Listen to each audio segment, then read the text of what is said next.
Hello friends, welcome back to our channel TJ rocks and family লৈ আজি মই আপোনালোকলৈ কঁঠাল গুটিৰ এটা ৰেচিপি লৈ আহিছো। আজি মই বনাবলৈ গৈ আছো কঁঠাল গুটিৰ পিটিকা।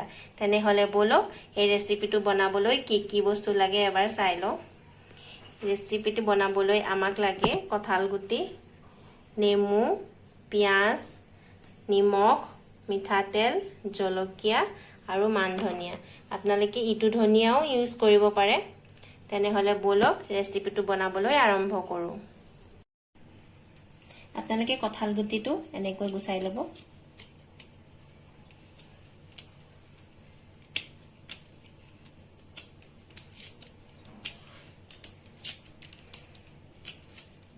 এনেকৈ গুছাই হোৱাৰ পিছত অলপ চাচি লব।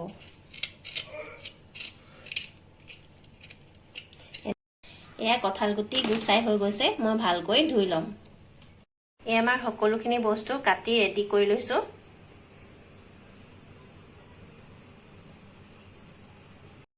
এতিয়া মই এটা প্ৰেছাৰ কুকাৰত এই কঁঠাল গুটিখিনি দি লম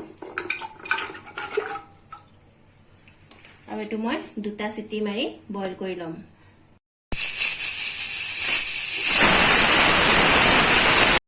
এয়া কঁঠাল গুটিখিনি উলিয়াই লৈছো, অলপ ঠাণ্ডা হ'বলৈ দিছো। কঁঠাল গুটিবোৰ এনেকৈ পিটিকি দিব।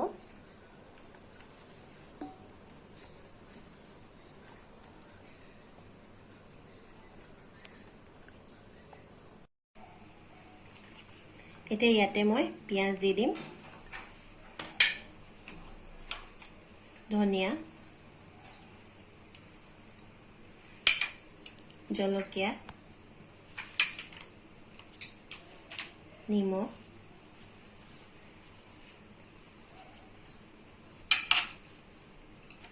মিঠাতেল,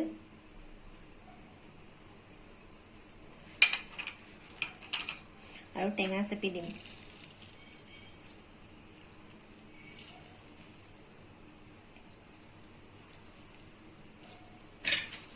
এইটো ভালকৈ সানি ল'ব।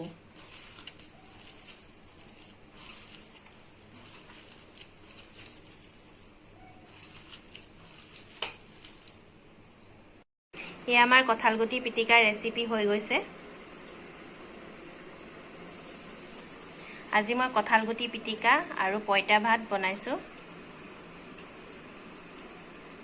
যিহেতু বহুত গৰম, সেই কাৰণে এনেকৈ পইতা ভাতৰ লগত কঁঠাল গুটি পিটিকা এনেকৈ আপোনালোকে ঘৰত এবাৰ বনাই খাই চাব।